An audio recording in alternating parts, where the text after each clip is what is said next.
اعوذ باللہ من الشیطان الرجیم بسم اللہ الرحمن الرحیم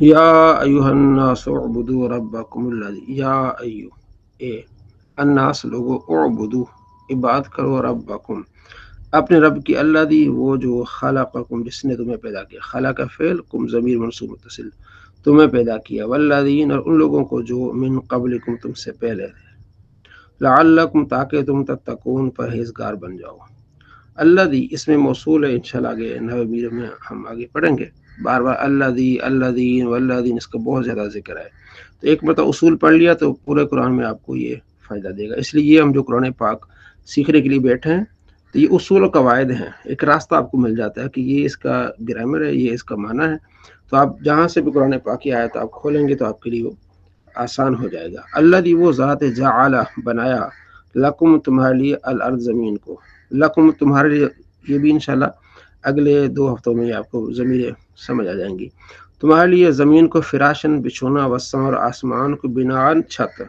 وانزل نازل کیا من السماء آسمان سے ماء پانی فاخرج بھی اور اس کے پانی کے سبب سے نکالا من الثمرات پھلوں میں سے رزق لکم تمہارے لیے لکم لہا لکا لکما لکم یہ اس طرح یہ آتی ہیں فلا تجعلوا اور نہ بناؤ للہ اللہ کے لیے اندادن شریک جس نے تمہارے لیے سارا کچھ کیا اس کے لیے شریک نہ بناؤ وانتم تعلمون تم جانتے بھی کہ اللہ کا شریک کوئی نہیں ہے وان کنتم اگر تم فی ریب شک میں ہو لا ریب پڑھا تھا کوئی شک نہیں فی ریب شک میں ہو مما اس میں سے نزلنا جو ہم نازل کیا علی عبدنا اپنے بندے پر اگر اس میں شک میں ہو ان قرآن پاک میں تم شک کرتے فاتو تو لے آؤ بصورت ایک صورت من مثلی اس کی مثل اگر تمہیں شک ہے تو اس کی مثل کوئی ایک صورت ہی لے آؤ ودعو اور بلا لاؤ شہداءکم اپنے مددگاروں کو من دون اللہ اللہ کے علاوہ جتنے بھی تمہارے مددگار ہیں جو کفار جن کی عبادت کرتے تھے ان کنتم اگر تم صادقین سچے ہو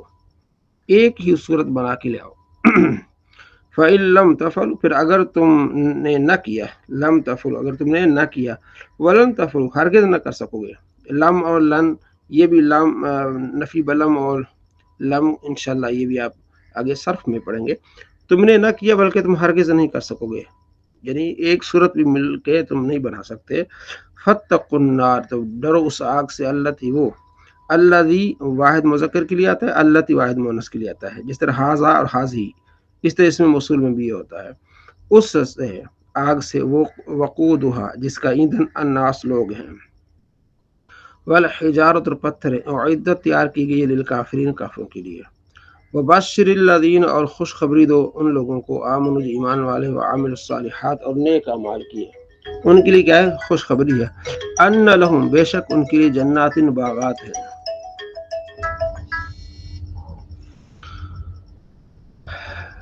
تجری بہ رہی ہیں من تحت اس کے نیچے الانہار نہریں کلما جب بھی روزے کو انہیں رزق دیا جاتا ہے منہا ان باغوں میں سے من ثمرۃ کسی پھل میں سے رزقن کھانے کو دیا جاتا ہے جنت میں جب کھانے کو دیا جائے گا قالو کہیں گے ھذا الذی یہ تو وہ ہے الذی وہ جو رزقنا ہمیں رزق دیا جاتا تھا یعنی یہ تو وہ جسے ہمیں رزق دیا جاتا تھا یعنی کہ دنیا میں ہمیں یہ چیزیں ملتی تھی اللہ تبارک و تعالیٰ تھوڑا بہت متشابہ ان کو دے گا ملتا جلتا ہوگا اس میں تھوڑا بہت ذائقہ تاکہ مانوس ہوں کہ یہ تو ہم وہی ہے یہ تو وہی ہم آم کھا رہے ہیں یہ تو وہی انگور ہیں ٹھیک ہے قالو ھذا الذی رزقنا من قبل اس طرح کے وہ تو بھی متشابہ اس کے ساتھ ملتا جلتا انہیں دیا جائے گا ولہم فی اور اس میں ان کے لیے ازواج بیویاں مطہرۃ پاکیزہ وہم فی اور اس میں وہ خالدون ہمیشہ رہیں گے عارضی طور پر نہیں جنت اس کے لیے ان کے لیے ہمیشہ ہوگی ان اللہ بے شک اللہ لا یستحیی حیا نہیں فرماتا ان یضرب یہ کہ مثال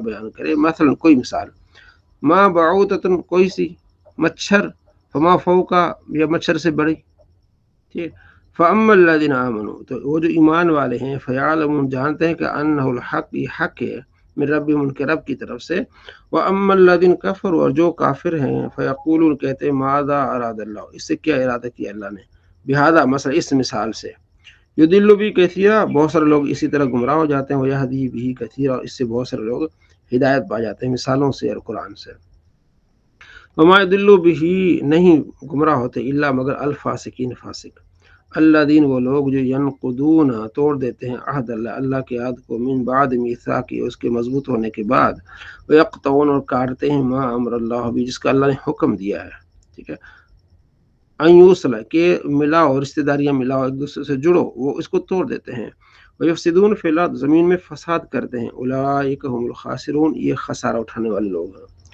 کیف تکفرون تم کیسے انکار کر سکتے ہو باللہ اللہ کا، وکنتم امواتا تم مردہ تھے، فاحیاکم اس نے تمہیں زندہ کیا، ثم یمیتکم پھر وہ تمہیں مارے گا، ثم یحییکم پھر تمہیں جلائے گا زندہ کرے گا، ثم الیہ ترجعون پھر اس کی طرف تم لوٹائے جاؤ گے۔ نہیں پہلے تم کچھ نہیں تھے، اللہ نے تمہیں زندہ کیا، پھر تم مر جاؤ گے، پھر تمہیں زندہ اس کے بعد موت نہیں ہے۔ هو الذی وہ ذات خدا کی جو خلق جس نے پیدا کیا لکم تمہارے ماں جو کچھ بھی فی الارض زمین میں زمین سب وہ تمہارے لیے پیدا کیا، ثم استوی پھر قصد فرمایا الی السماء آسمان کی طرف، فسواہن تو ٹھیک انہیں کیا، سبع سماوات 7 آسمان اللہ نے بنائے، وہو اور وہ ہے بکل شیء ہر چیز کو علیم جاننے والا، خدا کی ذات وہ ہے جو ہر چیز کو جانتا ہے۔ یہ اللہ تبارک و تعالی نے اپنی قدرت کا اظہار فرمایا۔ صلی اللہ علیہ محمد صلی اللہ علیہ وآلہ وسلم۔ ریاض الصالحین، وعظ میں اعتدال کرنا، یعنی جب وعظ و نصیحت کریں اس میں مختصر بیان کریں اور یہ دیکھیں کہ لوگ سن بھی رہے ہیں کہ نہیں سن رہے ہیں، لوگوں کی رغبت ہے کہ نہیں ہے، تو ان کی طرف ان کو متوجہ کرنا بہت اہم ہے۔ ادعو الی سبیل ربک بالحکمت والموعظۃ الحسنہ، اپنے رب کی راہ کی طرف پکی تدبیر اور اچھی نصیحت سے بلاؤ لوگوں کو، تدبیر کے ساتھ اچھی مثالیں دے کے، اپنا زور بیان صرف نہ دکھاؤ۔ حضرت ابو وائل شقیق بن سلمہ رضی اللہ عنہ فرماتے ہیں کہ حضرت عبداللہ بن مسعود رضی اللہ عنہ ہر جمعرات ہمیں واعظ فرماتے ہیں۔ ایک شخص نے عرض کیا، اے ابو عبد الرحمن آپ کی کنیت ہے، میں چاہتا ہوں کہ آپ ہمیں ہر روز واعظ فرمایا کریں۔ آپ نے فرمایا مجھے صرف یہی بات مانی ہے کہ میں تمہیں ملال میں ڈالنا نہیں پسند کرتا، اور میں وعظ و نصیحت کے سلسلے میں تمہارا اسی طرح خیال رکھتا ہوں جس طرح رسول اللہ صلی اللہ علیہ وسلم ہمارا خیال فرمایا کرتے تھے کہ کہیں ہم اکتا نہ جائیں، اس لیے وعظ و نصیحت کو بھی تھوڑا سا وقفہ دینا چاہیے۔ آپ ہر جمعرات کو وعظ و نصیحت فرماتے تھے۔ اسی طرح مشکات میں آتا ہے، انشاءاللہ اس کے بعد مشکات المصابیح پڑھیں گے، بہت پیاری کتاب ہے، اس میں حضرت عبداللہ بن عباس اپنے شاگرد اکرمہ کو کہتے ہیں کہ جمعے میں صرف جمعے کے دن خطاب کرو، اگر زیادہ ہی شوق ہے تو پھر 2 مرتبہ ہفتے میں، اگر اور زیادہ ہے تو پھر 3 مرتبہ، جب کہیں خطاب کرو تو دیکھو کہ لوگ متوجہ ہیں کہ نہیں ہیں، لوگوں کی باتوں کو ٹوک کے اپنا خطاب اور باتیں شروع نہ کرو۔ تو بڑی آپ نے وصیت فرمائی تھی۔ اسی طرح وعظ و نصیحت میں اعتدال اور تدبر ہونا چاہیے۔ حضرت ابو الیقظان عمار بن یاسر فرماتے ہیں کہ میں نے رسول اللہ صلی اللہ تعالیٰ علیہ وآلہ وسلم سے سنا، آپ صلی اللہ تعالیٰ علیہ وآلہ وسلم فرماتے تھے آدمی کی لمبی نماز اور مختصر خطبہ اس کی دانائی کی علامت ہے۔ نماز پڑھے گا تو بڑے سکون سے اطمینان سے پڑھے گا، 8-10 منٹ لگا کے 2 نفل 4 سنتیں پڑھے گا، لیکن مختصر بات کرے گا، دانائی والی بات۔ پس نماز طویل پڑھو اور خطبہ مختصر رکھو۔ نماز طویل پڑھو یہ جب اکیلے ہوں، نبی علیہ السلام نے منع فرمایا کہ جب تم امام بنو تو لمبی نمازیں مت پڑھاؤ، کیونکہ پیچھے تمہارے پیچھے مریض بھی ہوتے ہیں، کمزور بھی ہوتے ہیں، بوڑھے بھی ہوتے ہیں، حاجت مند بھی ہوتے ہیں، اکیلے جتنی چاہے نماز پڑھو، خطبہ بھی اس لیے مختصر رکھو۔ اگلی حدیث حضرت معاویہ بن حکم سلمی رضی اللہ تعالیٰ عنہ سے فرماتے ہیں کہ میں رسول اللہ صلی اللہ علیہ وسلم کے ہمراہ نماز پڑھ رہا تھا کہ جماعت میں سے ایک آدمی کو چھینک آ گئی، تو میں نے کہا اللہ تجھ پر رحم کرے، یا رحمک اللہ کہا، تو نمازیوں نے مجھے گھور گھور کر دیکھنا شروع کر دیا تو میں نے کہا ہائے میری ماں مجھے نہ پائے، تمہیں کیا ہوا؟ یہ ان کا جملہ استعمال، مجھے میری ماں یعنی ماں نہ پائے، تجھے تیری ماں نہ پائے، اس طرح یہ عرب جملہ استعمال کرتے ہیں کہ مجھے میری ماں نہ پائے، تمہیں کیا ہوا ہے کہ میری طرف دیکھ رہے ہو؟ یہ نماز میں کہہ رہے ہیں چنانچہ انہوں نے اپنی رانوں پر ہاتھ مارنے شروع کر دیے۔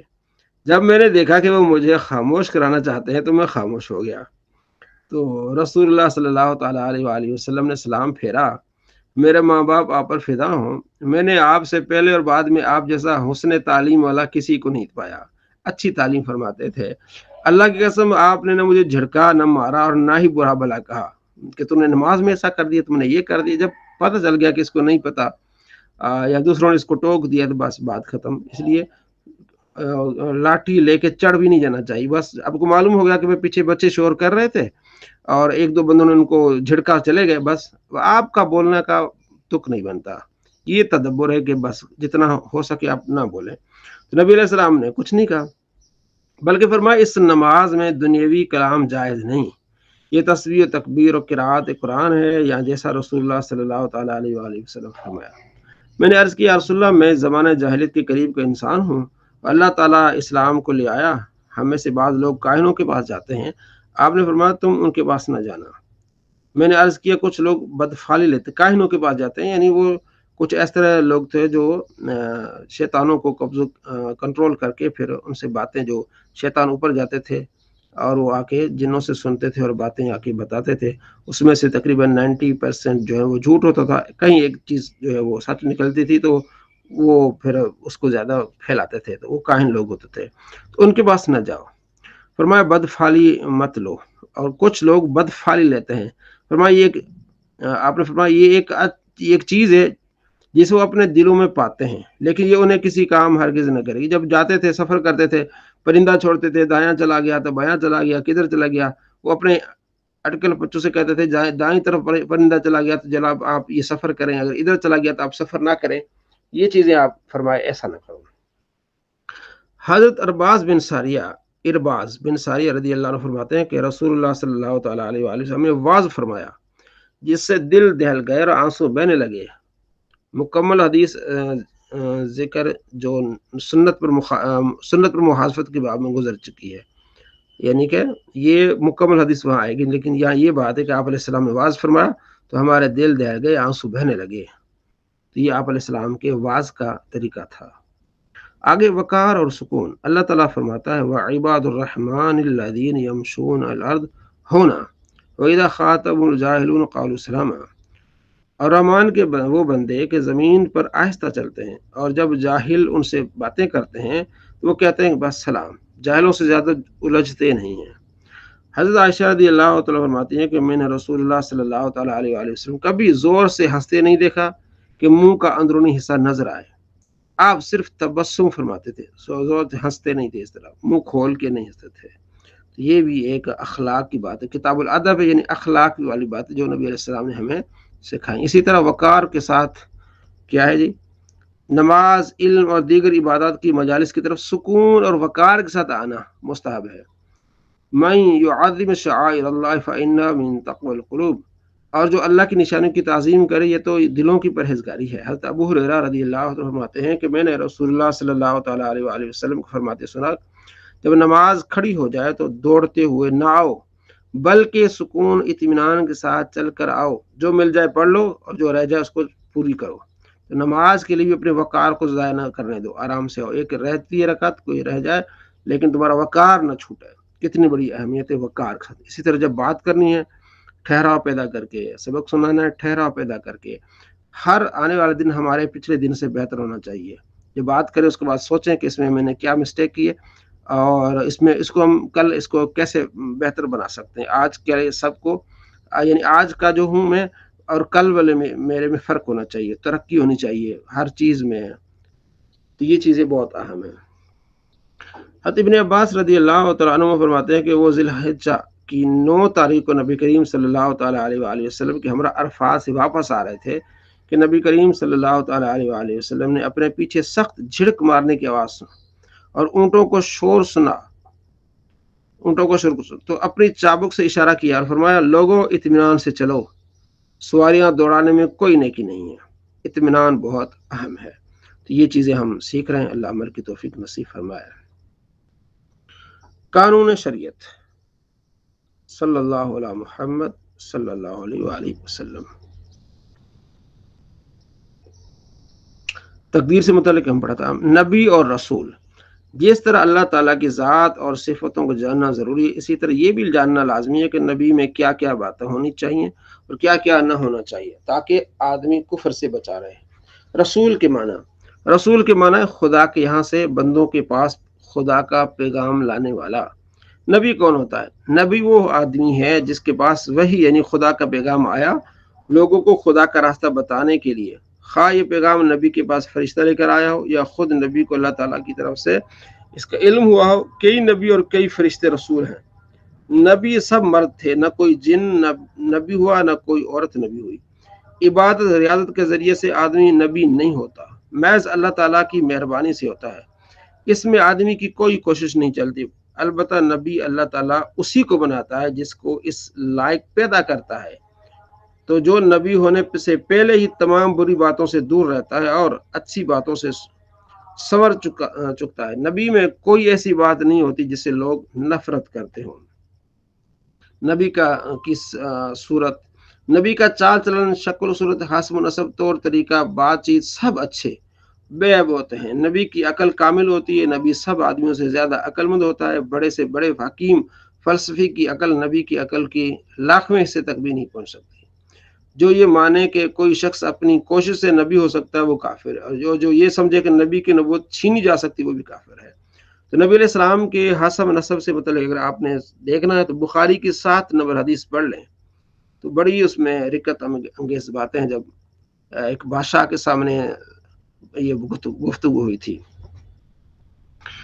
معصوم کون ہے؟ نبی اور فرشتہ معصوم ہوتا ہے، یعنی کوئی گناہ اس سے نہیں ہو سکتا، نبی اور فرشتہ کے علاوہ کسی امام اور ولی کو معصوم ماننا گمراہی اور بد مذہبی ہے، اگرچہ اماموں اور بڑے بڑے ولیوں سے بھی گناہ نہیں ہوتا، لیکن کبھی کوئی گناہ ہو جائے تو شرعاً محال بھی نہیں ہے، اللہ عز و جل کا پیغام پہنچانے میں نبی سے بھول چوک نہیں ہو سکتی، محال ہے یہ، تو معصوم فرشتے ہیں اور نبی ہیں، تو باقی جو امام ہیں وہ محفوظ ہو سکتے ہیں لیکن معصوم نہیں۔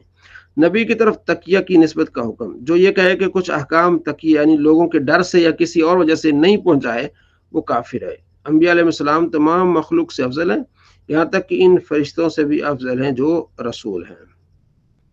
ولی کون ہوتا ہے؟ یہاں سے انشاءاللہ ہم آگے پڑھیں گے۔ صلی اللہ علیہ محمد صلی اللہ علیہ وآلہ وسلم۔ نحوِ میر،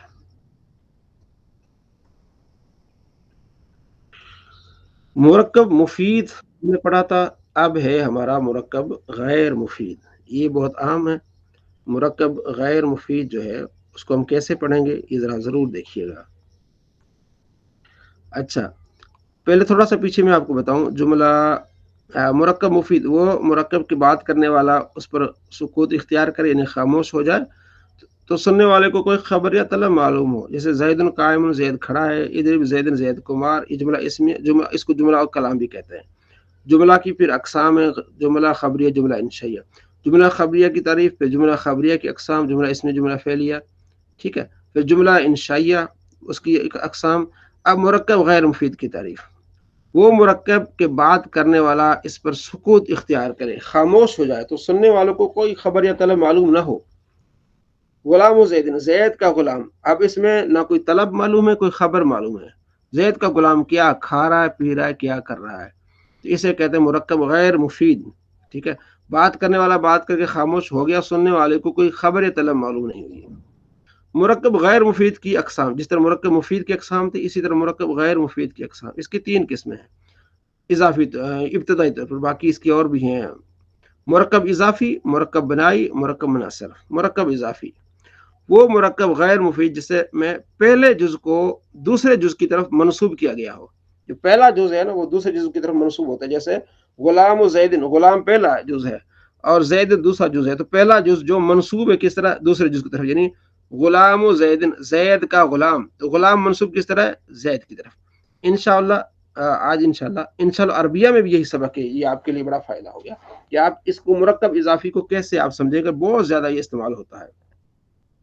اچھا، اس کے جز اول کو مضاف کہتے ہیں، جو غلام ہے اس کو مضاف کہتے ہیں پہلا جز، اور زیدن جو جز ثانی اس کو مضاف الیہ کہتے ہیں، اور مضاف الیہ ہمیشہ مجرور ہوتا ہے، جو زیدن ہے نا مضاف الیہ یہ ہمیشہ کیا ہوتا ہے مجرور ہوتا ہے، یہ بھی آپ نے یاد رکھنا ہے۔ دوسرا مرکب بنائی، وہ مرکب غیر مفید جس میں 2 اسموں کو ملا کر ایک کر دیا گیا ہو اور ان میں سے دوسرا اسم کسی حرف کو شامل ہو، جیسے احد عشر ہے 11 سے 19 19 تک، یعنی 11 سے گنتی جو 19 تک ہوتی ہے، اس میں اصل میں تو احدن و عشرن، 1 اور 10 کتنے ہو گئے 11، تو دوسرا اسم کسی حرف کو شامل ہے یعنی کیا ہے وعشرہ کو شامل ہے، ٹھیک ہے، اور تسعۃ و عشرہ یعنی 9 اور 10 تو 19 ہو گئے، درمیان سے واو کو حذف کر کے دونوں اسموں کو ایک کر دیا گیا. اس مرکب بنائی کے دونوں جز یہاں ایک کر دیا گیا نا.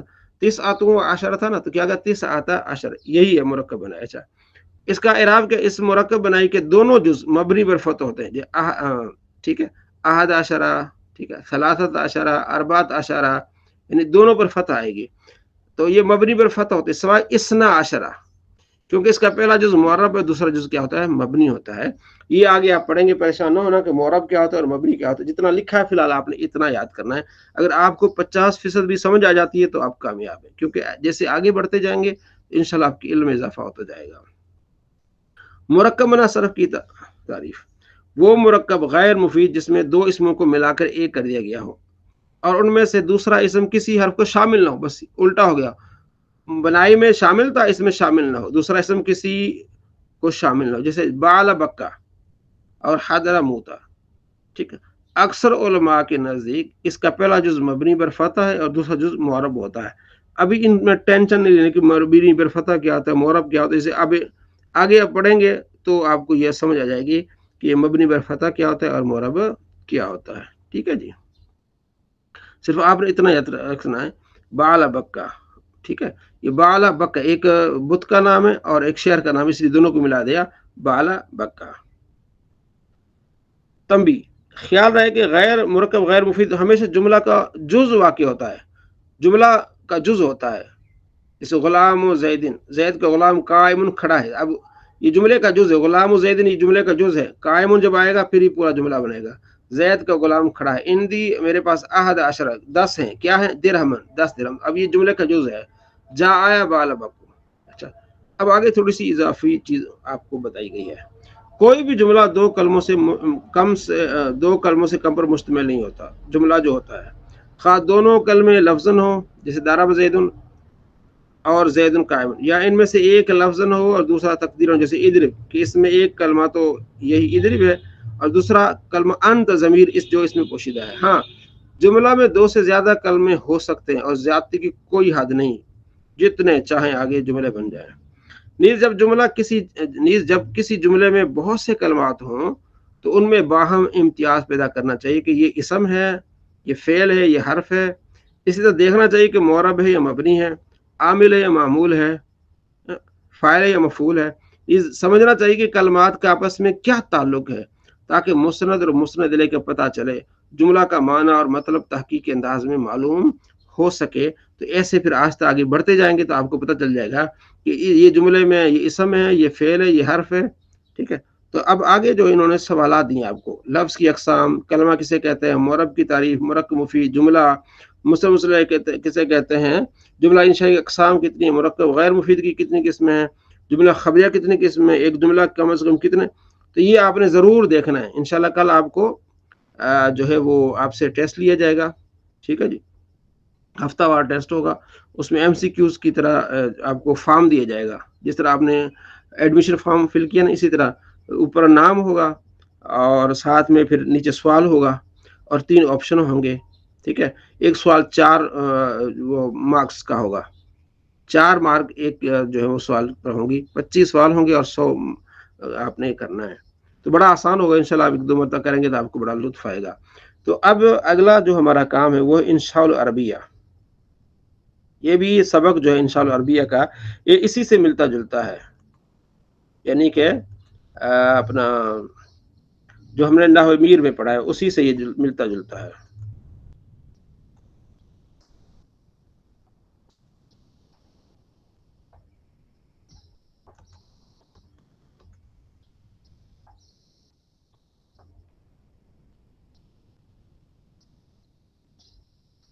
انشاء العربیہ الدرس الرابع, چوتھا سبق یہ. ٹھیک ہے جی, طائر پرندہ, سیارت موٹر, ٹھیک ہے نہیں کار, طیارت ہوائی جہاز, دراجت سائیکل, لبن دودھ. دراجت زیدن, زید کی سائیکل. ٹھیک ہے, ہم نے پڑھا تھا نا مضاف مضاف الیہ کہ پہلا جو جز دوسرے جز کی طرف منسوب ہوگا. تو دراجت زیدن, زید کی سائیکل. تو جو سائیکل ہے منسوب کس طرف ہے, زید کی طرف, دراجت زید. اور ہم نے یہ پڑھا تھا کہ مضاف الیہ پہلا جز مضاف ہوگا، دراجت مضاف ہوگا اور زیدن مضاف الیہ ہوگا، اور ہم نے یہ پڑھا تھا کہ مضاف الیہ ہمیشہ مجرور ہوتا ہے. تو اس طرح آپ کو جیسے رسول اللہ، اللہ کے رسول، لبن و شاتن، بکری کا دودھ، طیارت و زیدن، زید کا ہوائی جہاز، طائر و حمید، اوپر لائن میں حمید کا پرندہ، سیارت و خالد، خالد کی کار، کتاب و محمود، محمود کی کتاب، قلم و سعید، سعید کا قلم. تو یہ مضاف مضاف الیہ.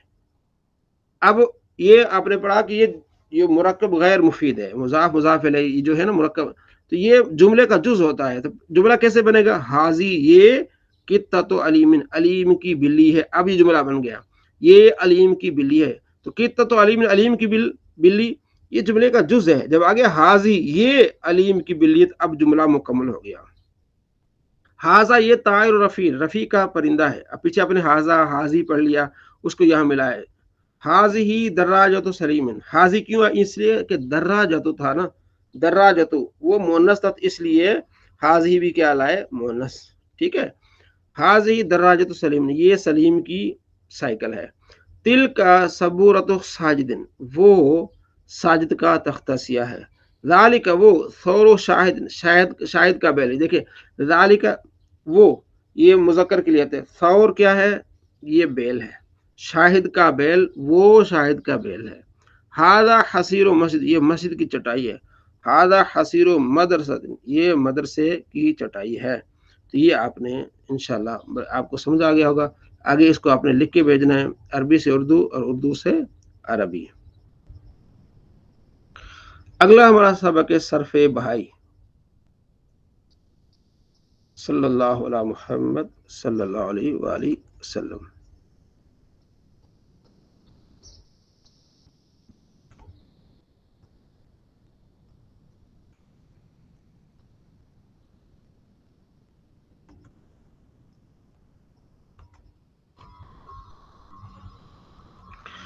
ہم نے کل پڑھا تھا صحیح، ٹھیک ہے نا. پھر آپ نے پڑھا محموز، پھر آپ نے پڑھا مضاف، مضاف ثلاثی، مضاف رباعی. اب آگے آپ نے پڑھنا مثال. وہ اسم یا فعل جس کے فا کلمے کے مقابلے میں حرف علت آ جائے، جیسے وصل، وصل بروزن فعل فعلا، اس کو کیا کہیں گے؟ مثال کہیں گے. یعنی اسم یا فعل فا کلمے کے مقابلے میں حرف علت ہو. اجوف وہ اسم یا فعل جس کے عین کلمے کے مقابلے میں حرف علت، جیسے قول، قال، بیون، با، اسے کیا کہیں؟ اجوف. ناقص وہ اسم یا فعل جس کے لام کلمے کے مقابلے حرف علت ہو، جیسے غزو، غزا، رمی، رما، بروزن فعل فعلا. تو فا کے مقابلے میں حرف علت ہو مثال، عین کے مقابلے میں حرف علت ہو اجوف، اور لام کے مقابلے میں حرف علت ہو، اسے کیا کہیں گے؟ ناقص. یہ صرف کا علم ہے. ٹھیک ہے جی. تو اب جیسے دارب ہے، ٹھیک ہے، تو اس کو ہم صحیح کہیں گے کیونکہ اس میں نہ حرف علت ہے، نہ دو حرف جنس کے، نہ اور نہ اس میں کوئی ایک تو حرف علت بھی نہیں ہے، اور اس میں حمزہ بھی نہیں ہے، اور دو حرف ایک جنس کے بھی نہیں ہے. اسی طرح اور اسموں کو ہم ایسے دیکھیں گے، فعل ہو یا اسم ہو، کہ حرف علت اگر فا کے مقابلے میں ہے تو اسے مثال کہیں گے، عین کے مقابلے میں ہے تو اسے اجوف کہیں گے، اور لام کے مقابلے میں تو اسے ناقص کہیں گے. لفیف، اس کی دو قسمیں ہوتی ہیں، لفیف مفروق، لفیف مقرون. کیونکہ ہم نے عربی پڑھنی ہے، قرآن پڑھنا ہے، تو اس کو ایک ایک لفظ کی ہم تحقیق کرنی ہے. اس تحقیق میں ابتدائی چیزیں یہ آتی ہیں. تو لفیف کی دو قسمیں ہوگی، مفروق یعنی جس میں فرق، اور مقرون جس میں ملے ہوئے ہیں. لفیف مفروق وہ اسم یا فعل جس میں فا اور لام کلمہ کے مقابلے میں حرف علت ہو. فا اور لام بیچ میں، مفروق ہے نا، عین بیچ میں آ گیا، فرق آ گیا، وقف آ گیا. جیسے وقیون، واو حرف علت ہے، اور کاف جو عین یہ نہیں ہے، اور یا حرف علت ہے. فا اور لام کلمہ حرف علت ہو. وقیون، وقع، بروزن فعل فعل، یہ کیا ہو گیا؟ لفیف مفروق. لفیف مقرون وہ اسم یا فعل جس میں عین اور لام کلمہ کے مقابلے میں فعلت ہو، عین اور لام، فا کو چھوڑ دیا. جیسے تیون، توا، حیون، حیا، حیا، بروز فعل فعلا. ٹھیک ہے. تو اب دو ہیں، توا، تیون، یا اور یا دو ہو گئے. ٹھیک ہے. توا واو کیا ہو گیا؟ ہو گئے. حیا دو حرف ایک جنس کیا گئے، عین کے مقابلے میں اور لام کے مقابلے میں. تو یہ ہو گیا لفیف. پھر مفروق اور مقرون. خیال رہے کہ اسم کی پھر دو قسمیں، اسم جامد اور اسم مصدر۔ اسم جامد وہ اسم جس سے کوئی دوسرا اسم یا فعل مشتق نہ ہو، بس وہ اس سے کوئی مشتق نہ، کوئی اور اسم یا اسے نہ نکلے، اسم ایسا اسم ہے، فعل نہ ہو، ٹھیک ہے۔ اسم جامد وہ اسم جس سے کوئی دوسرا اسم یا فعل مشتق نہ ہو۔ اچھا، اس کے فارسی ترجمے کا آخر میں دن یا تن آتا ہے، دن یا تن نہ آتا ہو، جیسے راجل و فرسن، آدمی اور گھوڑا۔ اس میں جامد، جامد کہتے ہیں ٹھہری ہوئی چیز۔ اس میں مصدر وہ اسم جس سے کوئی چیز مشتق ہو، نکلے، اس کے فارسی کے ترجمہ کے آخر میں دن یا تن آتا ہے، اس میں نہیں آتا، اس میں آتا ہے۔ جیسے ادرب زدن، مارنا، کھانا پینا، یہ مصدر کہتے ہیں نا، مصدر سے، اس کا مصدر کیا ہے؟ ادرب، ضربہ، اس کا مصدر کیا؟ ادرب۔ القتل، کشتن، قتل کرنا، تو قتل اس ایک آدمی نے قتل کیا، اس کا مصدر عربی میں کہتے ہیں مصدر، یعنی جہاں سے یہ چیز نکلی ہے، ٹھیک ہے نا، تو اسے کہتے ہیں مصدر وہ اسم جس سے کوئی چیز اس مشتق ہو، نکلے۔ جامد وہ اسم جس سے کوئی چیز نہ نکلے، نہ اسم نکلے نہ فعل نکلے۔ تو یہ آپ نے صرف سے متعلق ابتدائی چیزیں آپ نے پڑھی، اس کو آپ دیکھیے گا، اسی میں سے آپ کا ٹیسٹ ہوگا۔ صلی اللہ علیہ محمد صلی اللہ علیہ وآلہ وسلم۔